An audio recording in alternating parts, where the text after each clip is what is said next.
Electronic media అందరికీ నమస్కారం.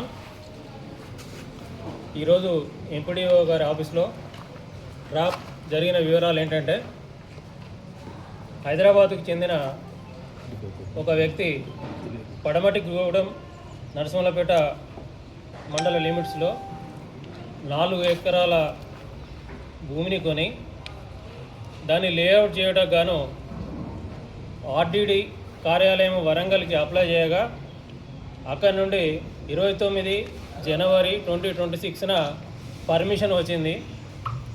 ఆ పర్మిషన్లో పంచాయతీ సెక్రటరీ గారికి ఇన్స్ట్రక్షన్స్ ఇవ్వడం జరిగింది. కావాల్సిన ల్యాండ్ మార్టిగేజ్ చేసుకొని వాళ్ళకు పర్మిషన్ ఇవ్వండి అని చెప్పి ఇన్స్ట్రక్షన్స్ ఇవ్వడం జరిగింది. ఈలోగా ఏమైందంటే, ఆ పడమటిగూడెం గ్రామంలో ఈ భూమి ప్రక్కన వేరే ఒక వ్యక్తి ఉండే, ఆ లేఅవుట్ చేసే భూమిలో నా భూమి కూడా ఉన్నది అని చెప్పి అతను కంప్లైంట్ చేయడంతో వీళ్ళు ఏం చేశారు అని అంటే, కొన్ని రోజులు ఆగుదామన్న ఉద్దేశంతో ఆగాడు. అతను రియల్ ఎస్టేట్ చేసిన అతనే ఆగాడు. తర్వాత మా ఎంఆర్ఓ ఆఫీస్లో సర్వే కూడా చేయించాడు. ఆ సర్వేలో అతని భూమి అక్కడ లేదని కూడా నిర్ధారించడం జరిగింది. సో ఈ క్రమం లోపల అతను హైకోర్టులో రిట్ పిటిషన్ ఫైల్ చేయగా హైకోర్టు నుండి ఎంపీడీఓ గారికి, ఎంపీఓ గారికి, సెక్రటరీకి మరియు ఆ ఫిర్యాదుదారునికి నోటీసులు వచ్చినాయి. సో ఆ నోటీసులు వచ్చే వాటిని పరిష్కరించుకునే క్రమం లోపలనే అవన్నీ మేము చూసుకుంటాము, నీకేం సంబంధం లేదు, నాకు డబ్బులు కావాలి అని చెప్పి రాధిక ఎంపీడీఓ నరసింహులపేట మరియు యాకయ్య ఎంపీఓ నరసింహులపేట ఫిర్యాదుదారుని పిలిపించి డబ్బులు కావాలి అని డిమాండ్ చేశారు. సో గత నెలలో వీరి వేధింపులకు అతను భరించలేక కొంత అమౌంట్, వాళ్ళు అడిగిన దాంట్లో కొంత అమౌంట్ ఇస్తా అని చెప్పి ఎంపీడీఓ గారికి 30,000 రూపాయలు, తర్వాత ఎంపీఓ గారికి 25,000 రూపాయలు ఇవ్వడం జరిగింది.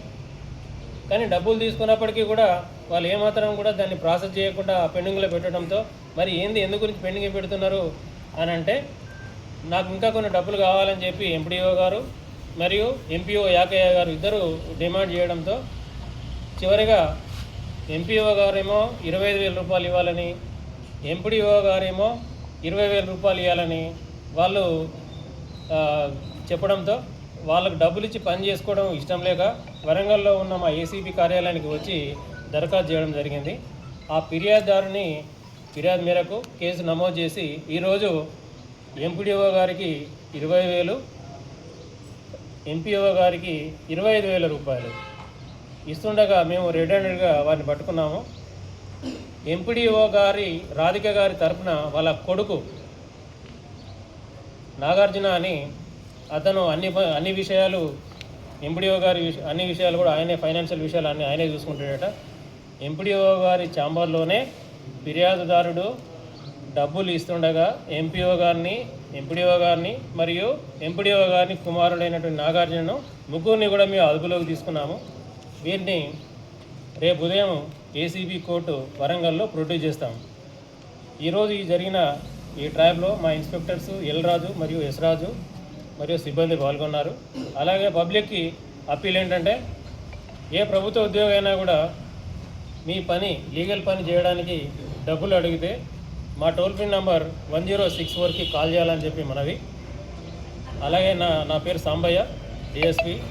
నా సెల్ నెంబర్ వచ్చేసి 91543 9188912 91543 88912. Thank you.